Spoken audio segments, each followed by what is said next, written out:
Flying saucers, demonstrating incredible performance, reported by credible witnesses. We got traffic here about 1:30 or so. Are they alien vehicles or optical illusions? Or could there be a more sinister explanation? There's a new trail of evidence that leads back to secret Nazi technology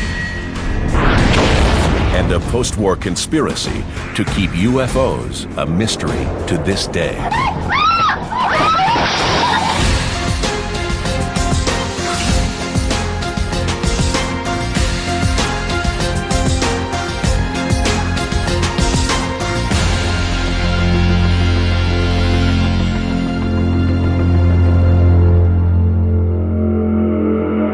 The National UFO Reporting Center reports 400 new UFO witness sightings every month.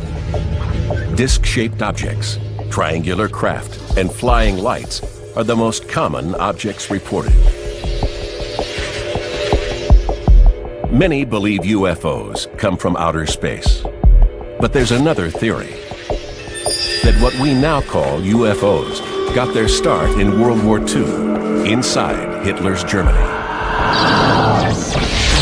A new investigation reveals that Nazi engineers were working on disc-shaped craft, vertical takeoff, and advanced propulsion systems. After the war, the U.S. military secretly took the designs back to the States, along with thousands of German scientists and engineers. 2 years later, in 1947, the first wave of UFO sightings occurs across the United States and then around the world. Could UFOs be secret U.S. aircraft, developed from captured German designs? To find an answer, we have to look at some of the most compelling UFO sightings, those witnessed by professional pilots, trained in aerial observation. The first major pilot reports date back to the final months of World War II. Declassified British and American documents revealed that in the skies over Germany, Allied pilots witnessed unusual flying objects. The crews were seeing strange objects that they couldn't identify. As they engaged them or tried to engage them, they weren't acting normal like conventional aircraft. The men nicknamed the objects Foo Fighters after a popular comic book character. But there was nothing funny about these encounters. Researcher Keith Chester has interviewed 12 Foo Fighter witnesses and analyzed dozens of Allied pilot reports. Some of the pilots actually thought that they were traveling at speeds in excess of thousands of miles per hour, the way they shot straight up in the air or away from them. Most of the veterans that I've talked with have since passed away, except for one. And his name is Major Harold Augsburger. He was the commanding officer of the 415th. I saw a light off the right wing. We couldn't tell how close it was, but it was following along. Whatever we turned, it turned. My radar operator looked over and he said, "Looks like a light to me, but I don't have any airplane on my radar system." So we made a turn to go over to see what it was, and when we got closer to it, all of a sudden it just exploded up, just like a rocket.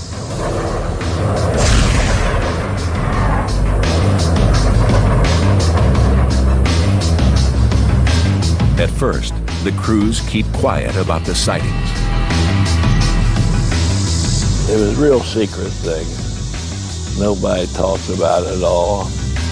The Foo Fighter reports make their way up the U.S. Army chain of command. Many assume they are German secret weapons. Some scientists from Washington, D.C. showed up in France to the unit to investigate what this was. And they had no answers, and they told the men just to keep it quiet. Reports soon leak out, and major newspapers print stories about the mysterious objects.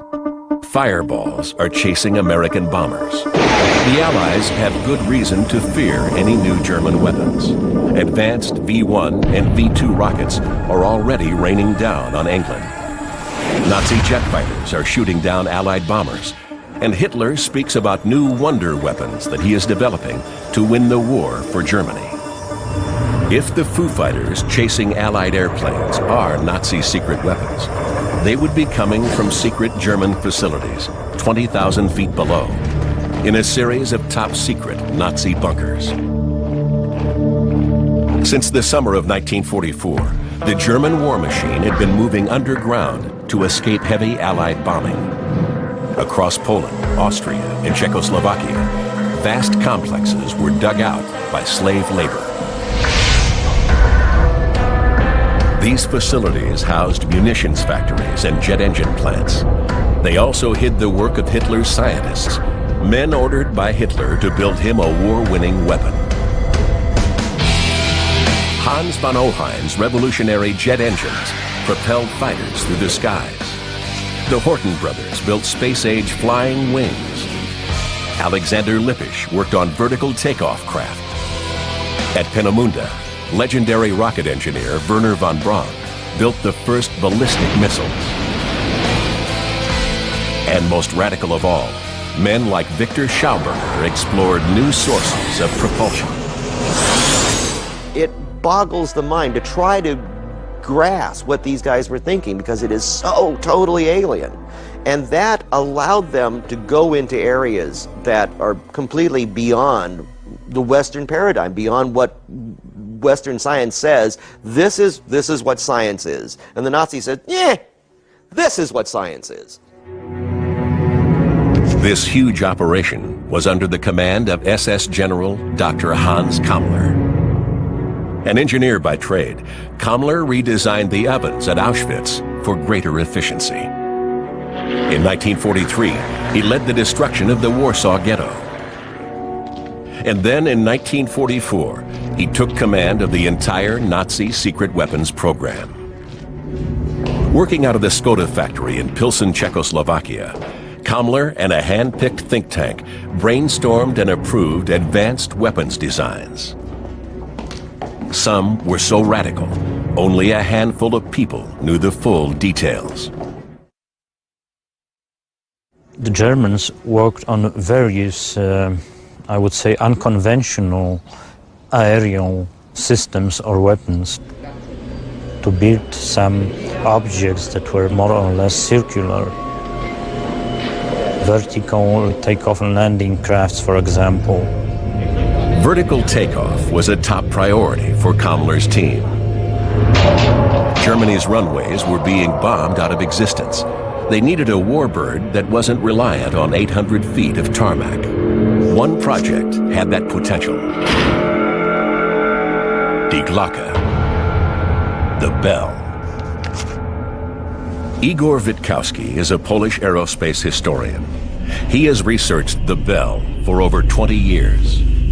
His investigations have concluded that the device was tested in an underground facility called the Wenceslaus mine. The external appearance of the bell was such that it was a ceramic cover, bell-shaped, which housed a kind of a core or axis around which rotated two cylinders around the same axis in opposite directions.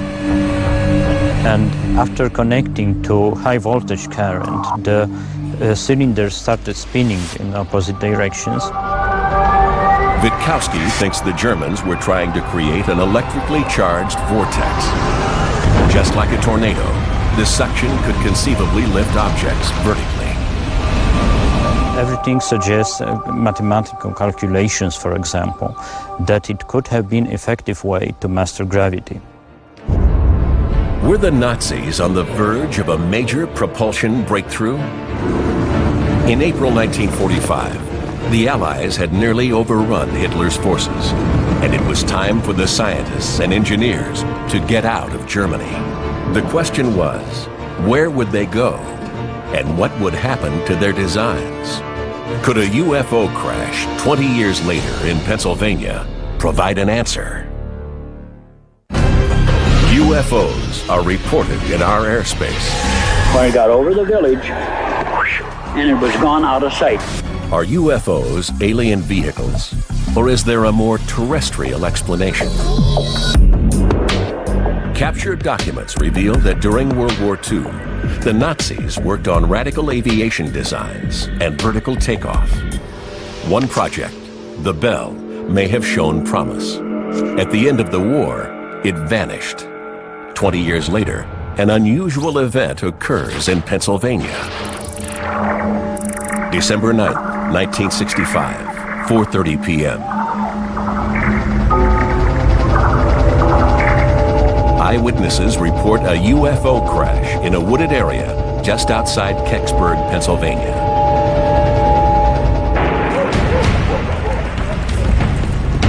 Their reports describe something that looks like an acorn. One witness even says the object looks like a bell. Stan Gordon is a local investigator and expert on the Kecksburg incident. It's approximately 10 to 12 feet or more in length, about 8 to 10 feet in diameter, but it's one solid piece of metal, kind of an unusual off-gold, bronze, copper color. The object has one other highly distinctive feature. On the bottom, one witness called it the bumper area, the raised up area of the acorn. There's these unusual markings that raised up off of that surface. At the crash site in the woods, the Kecksburg residents soon find they've outstayed their welcome. They're not there very long when two men in trench coats come down out of the woods very stern, and they tell them, get out of the area, this area is now quarantined. And he said, right behind these men are soldiers coming down, military people. Eyewitnesses later report seeing the object on a military vehicle speeding out of town. Where were they taking it?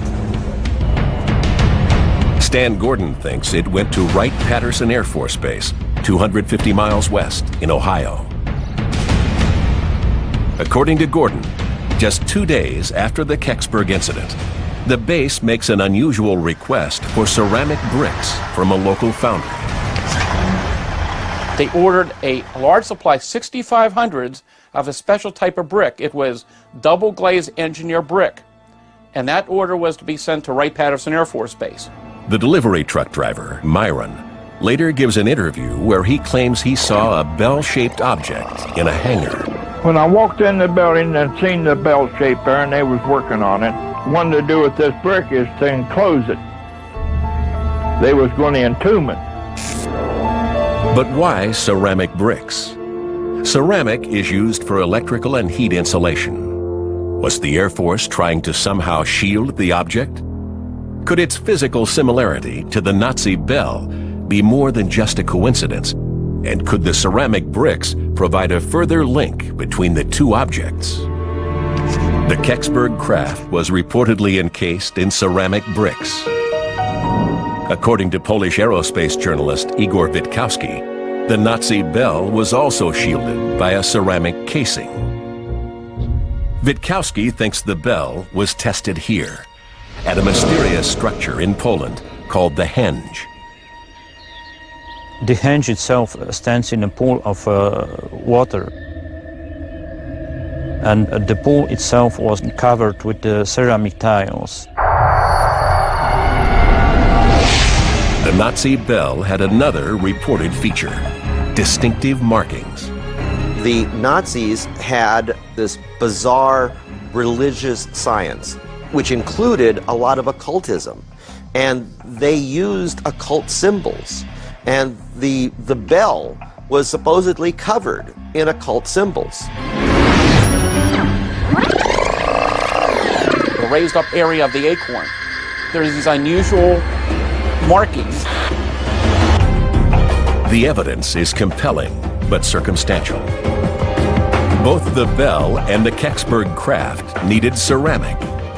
Physically, they appear similar, and both display unusual symbols. The question is, if the Kecksburg object was a Nazi bell, how did it end up in America 20 years later? To answer that question, it's necessary to go back to Germany and the end of World War II. In April 1945, Hitler orders the deaths of 62 scientists working on the Bell project. concentration camp prisoners working on the secret underground projects are also executed.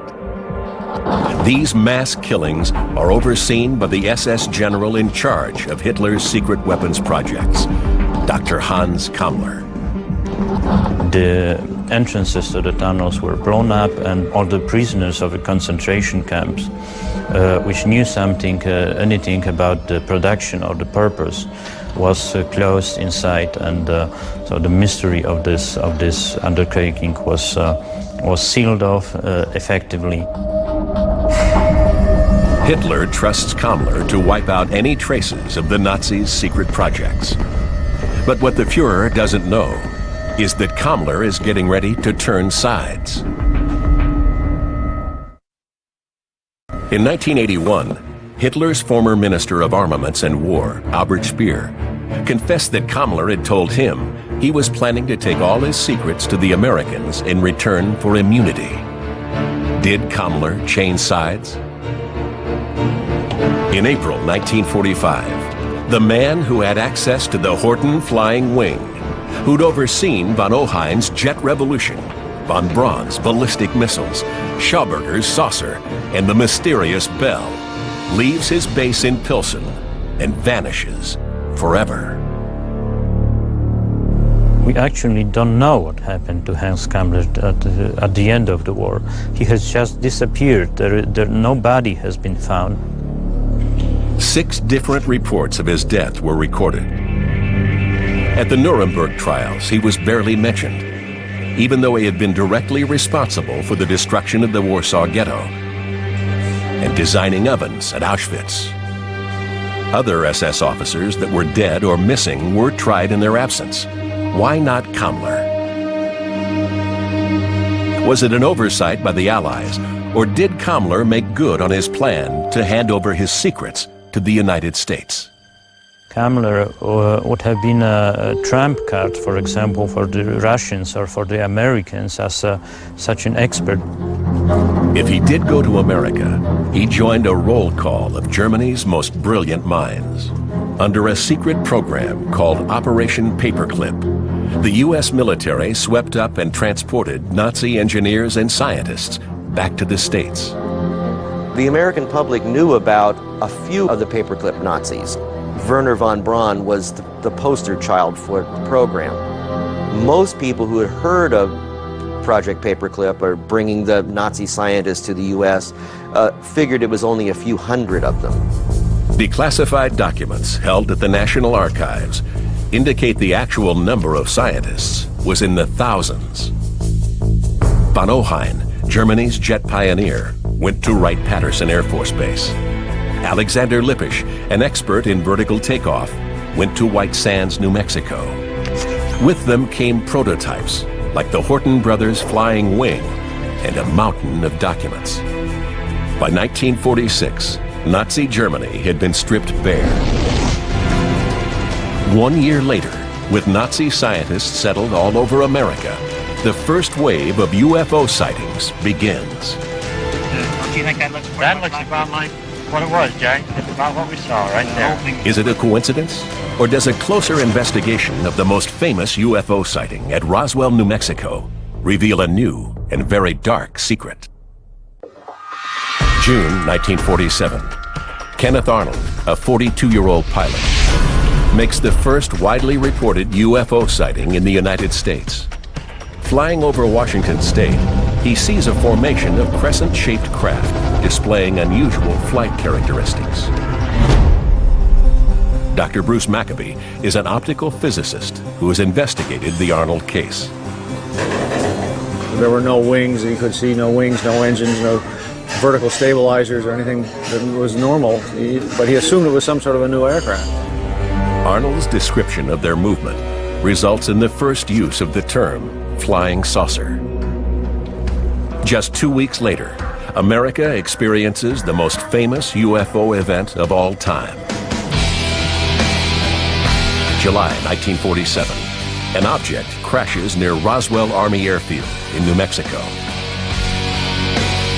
After investigating the crash site, the Air Force puts out a sensational press release. The Roswell Army Air Base they issued a press release saying that they had a flying saucer that crashed in the desert. Just a few hours after the initial press release, the Air Force did a 180, telling the press that the crashed object was a weather balloon, an innocent mistake, or deliberate misinformation. From the beginning, they had something they did not want the public to know. If they weren't hiding a crashed alien spacecraft at Roswell, what were they hiding? Does further investigation reveal a link to captured Nazi technology? For me, the most compelling link between the Roswell event and the Nazis is the shape of the aircraft. The aircraft apparently was a flying wing, and it's well established the Nazis were working on a flying wing. The Roswell crash happened within flying distance of White Sands, the Air Force base where the Horton brothers' Nazi flying wing was first taken. Roswell was just 2 weeks after Kenneth Arnold had seen the world's first widely reported UFO. Is this what the Air Force was trying to cover up? An American-built flying wing prototype based on Nazi technology. After Roswell, UFO sightings go through the roof, peaking in the 50s. They're seeing flying saucers everywhere. Flocks of fantastic discs flying through the air. Is there something to it? There were tens of thousands of sightings. It's well documented now that there was virtually some sort of air war over America in 1952. The public is convinced that an alien invasion has begun. Even President Truman gets in on the act. There's always things like that going on. Flying saucers, you know. By the late 50s, popular culture is reinforcing the message. UFOs mean aliens.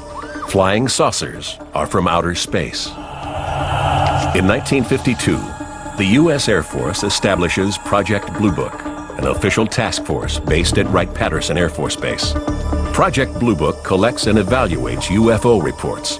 An analysis of these eyewitness sightings shows that Roswell wasn't the only UFO incident happening close to America's most secret bases.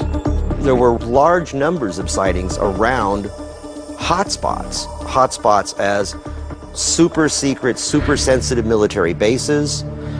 Often bases where German scientists had been moved to after the war as paperclip. Wright-Patterson Air Force Base was one of these hotspots. Initial newspaper reports claim this is where the Roswell wreckage was taken. Project Blue Book had its headquarters here. In 1965, the Kecksburg object was reportedly seen inside one of its hangars. And it was home to some of Nazi Germany's most brilliant scientists. Dr. Paul Ziss is a retired aeronautical engineer.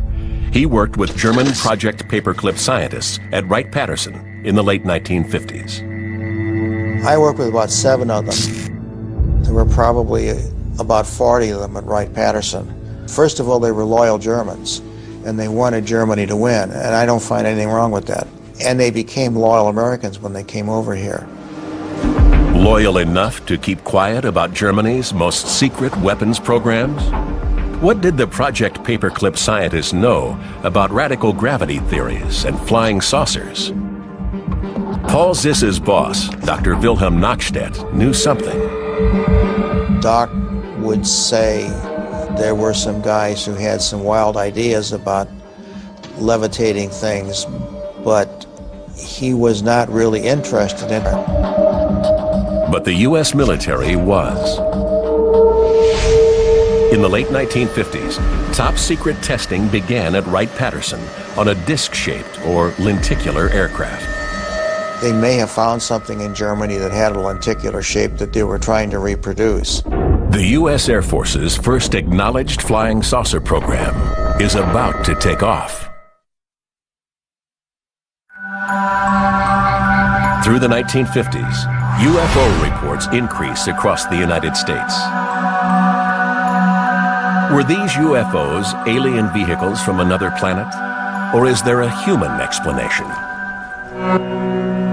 Government documents declassified in 1995 show that in the 1950s, the U.S. Air Force invested $5 million in a top-secret program known as Project Silverbug, run out of the Avro Canadian Company in Toronto. The project centered on a radical new craft, the Avro car. Bill Zook is a Canadian aviation historian. The Avro car was a proof-of-concept vehicle. It was intended to show the way that a design of a complete flying disc would work. Declassified Silverbug documents project a top speed of Mach 3 and a maximum ceiling of 80,000 feet.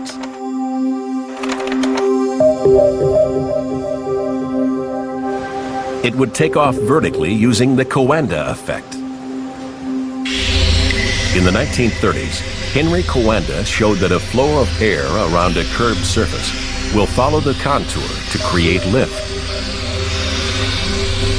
The Avro car would achieve the Coanda effect by using 3 engines to power a central fan. The downdraft would follow the curved surface and launch the craft into the sky. British engineering genius John Frost was the brains behind the project. Frost openly admitted that his inspiration had come directly from World War II German research. In 1953, he sat through a debriefing session with a German engineer who'd claimed that there was some testing of a flying disc in a test facility outside of Prague in the Second World War. This confirmation of German saucer tests wasn't the only link between the Avro car and Nazi Germany. One of the key advisors to the project was Alexander Lippisch, a project paperclip engineer. During World War II, he had worked alongside other Nazi scientists on vertical takeoff. What John Frost was doing was basically mining some of the information that Lippisch could provide. Frost was leaning heavily on German know-how. What did he know about their designs that convinced him the Avro car would work? Could it have anything to do with a top-secret Nazi project called the Repulsine? Built by Austrian engineer Victor Schauberger, it bears more than a passing resemblance to Frost's Avro car. Jörg Schauberger is Victor Schauberger's grandson. He owns an original unpowered model of the Repulsine device. And here is the device Victor Schauberger is very well known for when it comes to suction, anti-gravity, levitation, energy. It's the so-called Repulsine. Schauberger conducts his work at the Mauthausen concentration camp. Like the Avro car, Schauberger's Repulsine operates on the Coanda effect. According to Jörg Schauberger, his grandfather's initial tests astonished the whole team. By accident, this device flew to the ceiling of the workshop. Victor thought there is some levitational force within the machine. And this is anti-gravity working. But in 1944, just as Schauberger and his team are making progress, the SS orders him to head east. He writes one day he has to go to a secret facility somewhere in Poland, and then we don't have any reports from him for many weeks. Poland, home of the Bell, another Nazi project focused on vortices and anti-gravity. Was Schauberger brought in to help their design team? At the war's end, Schauberger's designs and prototypes are seized by the Allies. Victor said after the war that the US have things stolen from him that were very important for his work. All the working models of the Repulsine vanish. A few years later, as the first flying saucer reports flood the United States, Victor Schauberger is stunned. He himself tells journalists or people who listened to him, I was the one who built the first flying saucer. So maybe I am the father of the UFOs. Are Victor Schauberger's confiscated designs helping the U.S. build flying saucers? If so, they don't appear to help John Frost. There's nothing stunning about the results of Project Silverbug. In tests, the Avro car proves it can take off vertically, but its performance is limited by a lack of power. In order to actually get off the ground, it had to be powered almost to full thrust. And that would just be enough to rise it into the air at about 3 feet height. And that altitude, then it could be pushed forward to about the speed of a moving car, maybe 60 kilometers an hour. Frost proved the aerodynamic theories of disk flight could work. What he lacked was more time and money to find the power the craft needed. In 1961, the Air Force canceled Project Silverbug, and all rights to the Avro car reverted to the Department of Defense. It looked like the end of the road for man-made saucers. Or was it? Just 4 years later, in 1965, a bell-shaped object crashes in Kecksburg, Pennsylvania. The U.S. military and government agencies are immediately on the scene. Eyewitnesses report that the craft is rushed to Wright-Patterson Air Force Base, the same place the Avro car was being tested just years before. Was the Kecksburg crash part of a secret U.S. project to continue development on flying saucers? Did it crash because, like the Avro car, it was underpowered and unstable? If the U.S. military was conducting tests with working flying saucers, they would have to be kept hidden. People would have to be silenced. Impossible? One fact is undisputed. It's been done before, in the U.S. military's black projects, at a place called Area 51. The investigation into a Nazi UFO conspiracy raises as many new questions as answers. Secret Project Silverbug documents, declassified in 1995, show the U.S. Air Force invested in the development of a supersonic, high-altitude flying saucer. The design is influenced by Second World War German designs and aeronautical engineers. But the Avro car, the version of the saucer made public, doesn't achieve its original design specifications. In 1961, the project is canceled. 5 years later, a UFO crashes in Kecksburg, Pennsylvania. The U.S. military restricts all access to the scene. Eyewitness statements suggest that the object they recover is remarkably similar to a Nazi craft called the Bell.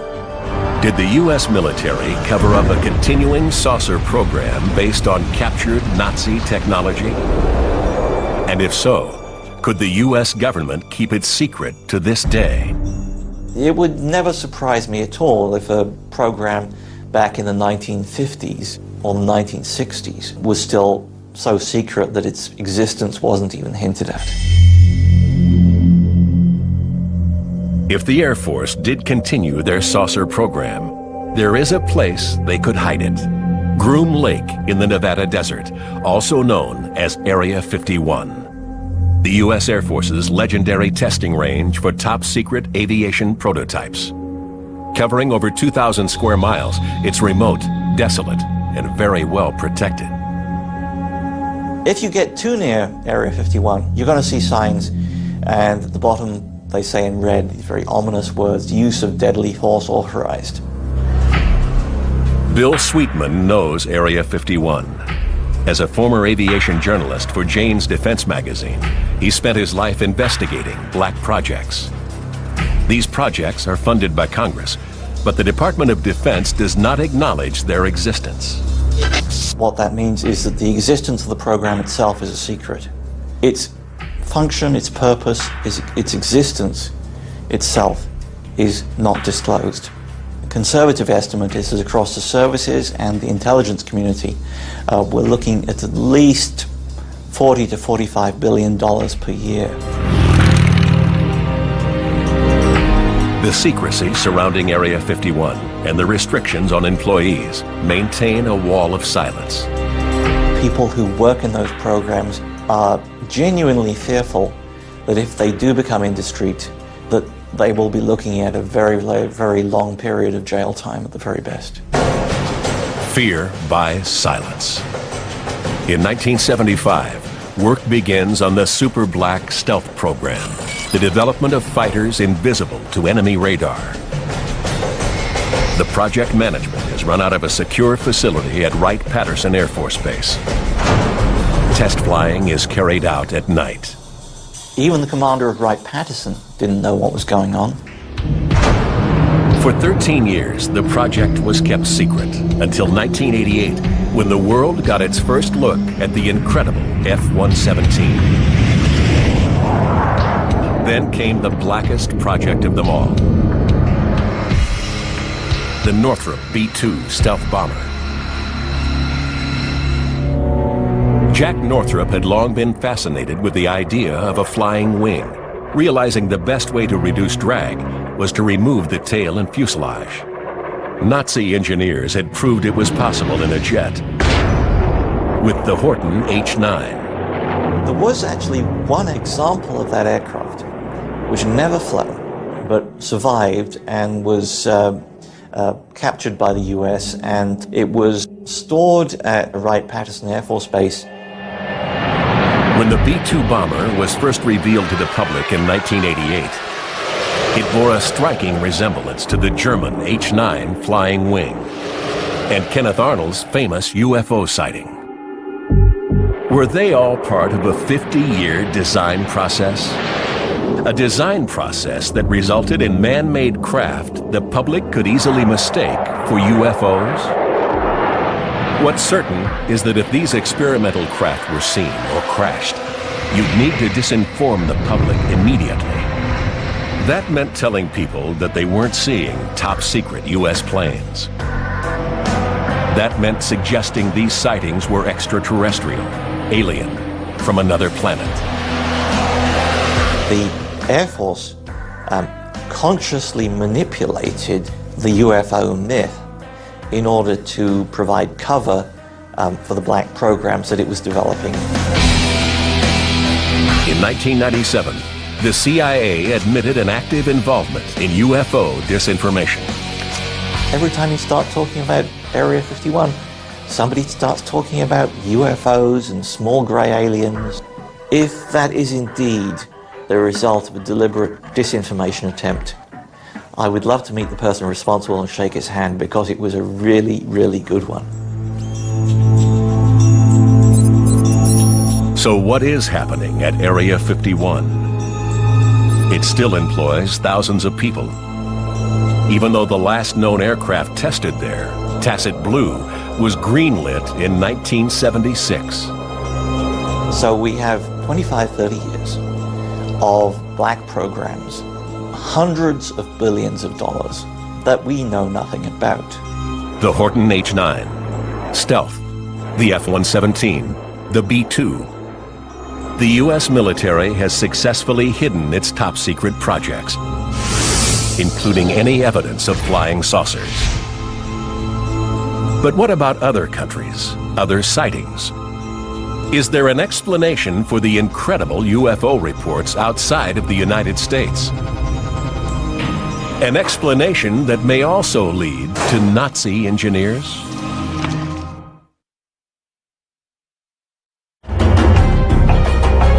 Of all the conspiracies surrounding Nazi UFOs, the most controversial is the idea that some Nazis escaped the fall of Germany along with advanced saucer prototypes.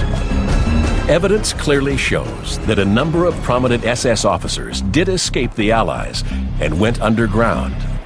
In extreme southern Latin America, particularly Argentina, Uruguay, Paraguay, there are to this day huge German reservations.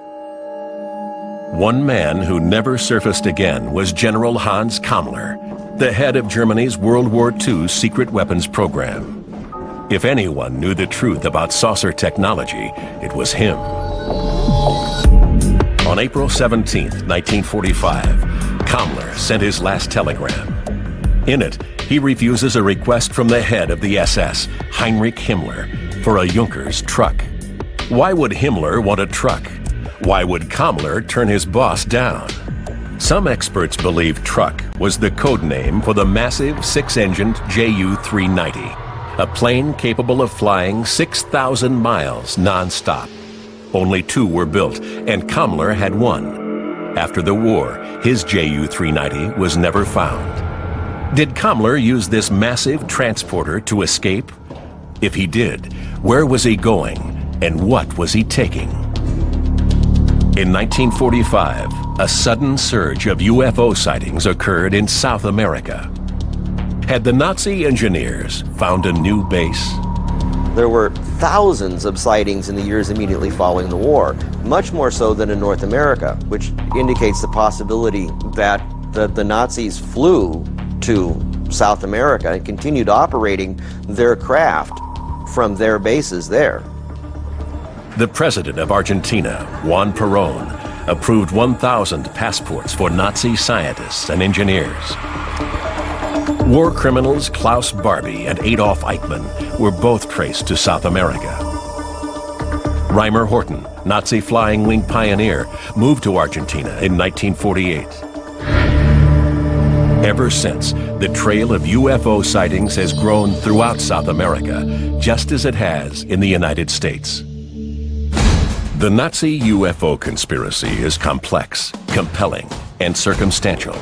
In 1944, Allied pilots see UFOs over Germany. Deep underground, the Nazis are building top-secret airframes and propulsion systems. At the war's end, the SS general in charge vanishes without a trace. His scientists, their research, and prototypes are captured by the U.S. military and shipped to the States. 2 years later, the first wave of UFO sightings occurs across America. Are these in fact U.S. prototypes of a captured Nazi H-9 flying wing? In the late 50s, the U.S. Air Force funds the Avro car, a flying saucer that looked like a Nazi secret project called the Repulsi. And in 1965, a UFO crashes in Kecksburg, Pennsylvania. It is reportedly bell-shaped and covered with distinctive markings, just like a radical Nazi device that may have been built at the end of the war. It's a trail of evidence that leads right to the very heart of the UFO conspiracy. Did the Nazis build successful saucer prototypes? Did the U.S. government and other nations develop them in secret? Are all these sightings human-engineered craft? Will governments or the military ever reveal the truth behind the presence of UFOs in our airspace? It would be a major blow against the credibility of the U.S. government to suddenly have to admit that flying saucers are real. People often ask me, well, when do you think the government is going to own up to the fact? And I say, I don't think it ever will. The Nazi UFO conspiracy continues.